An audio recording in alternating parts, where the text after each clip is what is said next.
he robbed banks to feed a heroin habit that followed him home from the Army during the Vietnam War. Then, after serving prison time for the robberies, Kenneth skipped out on his parole over a no-drinking rule, violating what he saw as a working man's right to a beer at the end of the day. No one looked very hard for him for years. By 1995, Kenneth had turned his life around at the age of 44. He was happily married with his first child on the way, working construction in Southern California. Life was good until June 10th of that year, 2 months after the Oklahoma City bombing that killed 168 men, women, and children on April 19, 1995, in what still stands as America's deadliest domestic terror attack.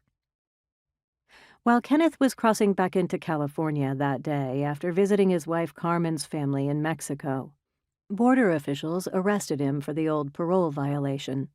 2 months later, in August, authorities suddenly moved Kenneth 1,300 miles away to Oklahoma City for a hearing that would likely result in a few months of prison time. The move struck the Doe family as suspicious. Kenneth's arrest, crimes, and parole officer were all in California.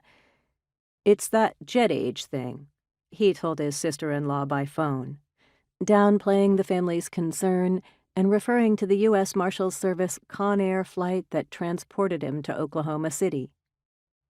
But something was wrong.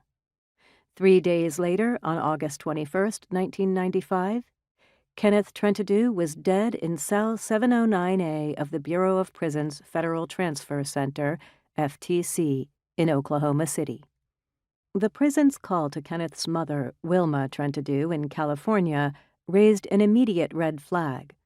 Associate Warden Marie Carter said that Wilma's son, Vance Paul Brockway, had committed suicide.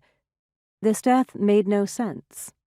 Kenneth's mother told the warden that she did not have a son by that name, but she did have a son at the Federal Transfer Center named Kenneth Michael Doe. Brockway was an alias Kenneth had used in his bank robbery days in the 1980s. As implausible as it seems, the Federal Bureau of Prisons, BOP, FBI, and Justice Department never knew Kenneth's actual name until his mother informed the warden.